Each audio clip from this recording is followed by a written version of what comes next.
Nuestro grupo está conformado por María Martelo, Adriana Menco y quien les habla, María Mendoza. Y a continuación expondremos el tema ejes alrededor de los cuales pensar propuestas curriculares. Un eje referido a los procesos de interpretación y producción de texto. Esto es la capacidad para comprender y producir diferentes tipos de textos, ya sean periodísticos, narrativos, científicos, expositivos, pedagógicos e instructivos, según lo demanden las situaciones comunicativas. Al respecto, dicen Habermas en 1980 que los sujetos capaces del lenguaje y acción deben estar en condiciones de comprender, interpretar, analizar y producir tipos de texto según sus necesidades de acción y comunicación. El procesamiento de texto comprende tres tipos de procesos: un nivel intratextual, uno intertextual y otro extratextual. El primero comprende las estructuras semánticas y sintácticas que conforman la estructura del texto, es decir, la macroestructura, propiedades textuales, manejo del tema, tópicos, comentarios, superestructura y microestructura, es decir, la oración. En el nivel intertextual se reconocen las relaciones existentes con otros textos, referencias a otras épocas y culturas, citas directas e indirectas, formas y temas tomados de otras obras. Aquí entra en juego el conocimiento enciclopédico y literario del emisor. En el nivel extratextual se ubica lo pragmático, que tiene que ver con la reconstrucción del contexto en que aparecen los actos comunicativos. Además, se deben considerar el componente ideológico que subyace al texto para no dejarse manipular por otro. Estas categorías básicas para el análisis y producción de texto están fundamentadas en la pragmática y la lingüística textual y permiten definir énfasis en el trabajo curricular. Es importante tener en cuenta que es necesario, bajo esta perspectiva, trabajar sobre unidades completas de significación, textos completos y no fragmentos, puesto que de lo contrario no será posible dar cuenta de la complejidad del texto. También es importante tener presente que estas categorías de análisis siempre deben ser trabajadas en función de la significación y la comunicación. Categorías para el análisis de la producción escrita. Es todo aquello que podemos narrar y dejar plasmado con creatividad, imaginación y sensibilidad hacia algún tema. En el nivel A tenemos la coherencia y cohesión local. Se expresa y organiza un texto de tal forma que tenga coherencia y relación entre las líneas para encontrarle sentido. Se encuentran tres elementos lingüísticos importantes, que son la cohesión en el léxico, la gramática y los conectores. En el nivel B tenemos coherencia global. Esta tiene que ver con la unidad temática del texto, es decir, el tema central que le da sentido, por lo que debe haber una coherencia entre el cuerpo, emoción y lenguaje. En el nivel C tenemos coherencia y cohesión lineal. La coherencia lineal se garantiza con el empleo de recursos cohesivos, como los conectores, señalizadores y los signos de puntuación, cumpliendo una función lógica y estructural. En el nivel D está la pragmática. Cuando se habla de elementos pragmáticos se hace referencia a la posibilidad de producir un texto atendiendo a una intencionalidad determinada. El uso de un registro del lenguaje pertinente al contexto comunicativo de aparición del texto, según el tipo de interlocutor, a la selección de un tipo de texto según los requerimientos de la situación de comunicación. La dimensión pragmática está configurada, pues, por las categorías de intención y superestructura.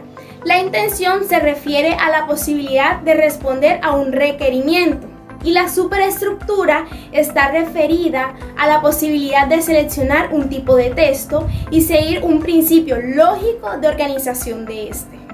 Conceptualización del proceso lector. Según dos de las últimas investigaciones realizadas en Colombia sobre la evaluación de la calidad de la educación básica en 1993, la cual tuvo como propósito evaluar la calidad de los aprendizajes en lectura, escritura y matemáticas en niños de tercero y quinto grado de educación básica, donde muestran la serie de dificultades que estos presentan en la lectura y escritura.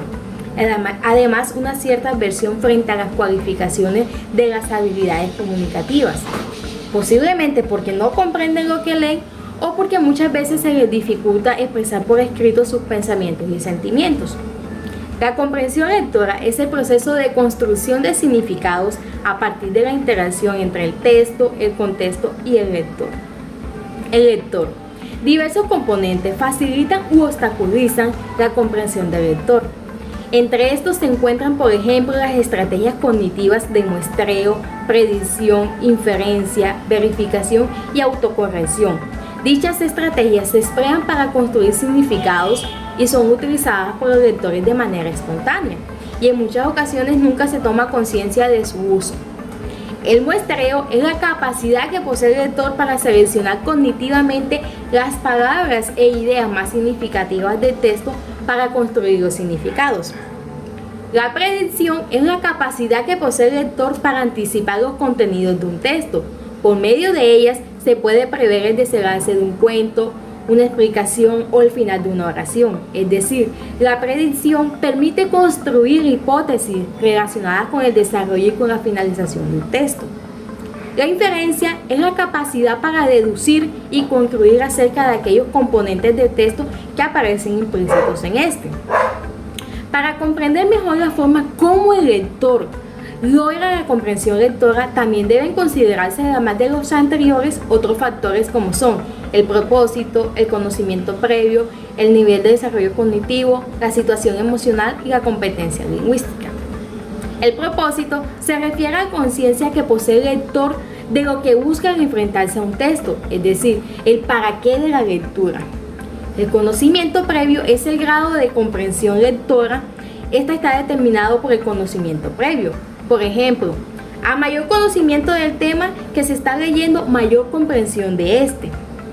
El nivel de desarrollo cognitivo es la capacidad del sujeto para asimilar lo que significa aplicar los esquemas disponibles para resolver los problemas que se le presentan al sujeto y adquirir más informaciones. Y de esta manera puede acomodar o modificar los esquemas cuando ellos no son suficientes para resolver los problemas o comprender las nuevas informaciones. La situación emocional es la realidad afectiva del lector en el momento de la lectura, condiciona la comprensión de un texto. También tenemos las competencias de lenguaje. Se trata del conocimiento que el lector posee de su lengua y su léxico, y también de su sintaxis y el modo en cómo la utiliza, y de esta manera lograr una mejor comprensión en dichos textos. El segundo factor que determina la comprensión lectora es el texto. Entre las muchas definiciones de este, queremos detenernos en tres. Una construcción formal semántico-sintáctica, la cual es usada en una situación concreta y que nos refiere a un estado de cosas, estructuras funcionales de organización para los constituyentes cuya importancia es sociocomunicativa, forma de conducta social cuyo objetivo alude a que es el significado que constituye el sistema social, puede ser intercambiado entre sus miembros. Ahora bien, el texto está formado por proposiciones que se relacionan entre sí, por medio de lazos explícitos que ayudan a determinar el significado de un texto. El léxico es la claridad de la precisión de las palabras usadas en el texto. La consistencia externa es el contenido de la lectura y no la simple relación grafónica de la misma. La consistencia interna o temática es la habilidad para hacer una lectura integrada. Esta misma perspectiva es importante considerar las reglas que permiten elaborar textos según Cassiani, 1993, la adecuación, la coherencia, la cohesión y la corrección gramatical. La adecuación es el tipo de palabras que se utilizan y la coherencia es el orden lógico con que se presentan las ideas, y la cohesión es la forma como se enlazan y conectan las ideas. La corrección gramatical alude al conocimiento formal de la lengua. El último factor que debe considerarse en la comprensión lectora es el contexto, el cual alude a los conocimientos que rodean el acto de lectura. Existen tres tipos de contextos: el textual, que son las ideas presentes antes y después de un enunciado, o las relaciones intratextuales que permiten la delimitación y construcción de un texto en un significado. el extratextual, que es el compuesto por factores como el clima o el espacio físico donde se realiza la lectura, pues es distinto leer en un medio de transporte que en una biblioteca. El psicológico, que se refiere al estado anímico del lector en el momento de leer el texto. Ahora bien, es importante destacar que la tarea de crear condiciones en el aula para el aprendizaje de la lectura y la escritura implica tomar decisiones en cuanto a los tipos de materiales que se deben usar en diversos contextos significativos. Es necesario disponer en el aula de diversidad de materiales que respondan a las diversas necesidades y funciones de lectura. Ahora bien, el Ministerio de Educación Nacional, en la elección de estos materiales, debe constituir una tarea cuidadosa por parte del maestro, pues muy buena parte del interés que se despierte y se mantenga por la lectura dependerá de la calidad y la capacidad de movilización de los textos escritos a los que los estudiantes puedan acceder para así poder contribuir a su proceso de enseñanza.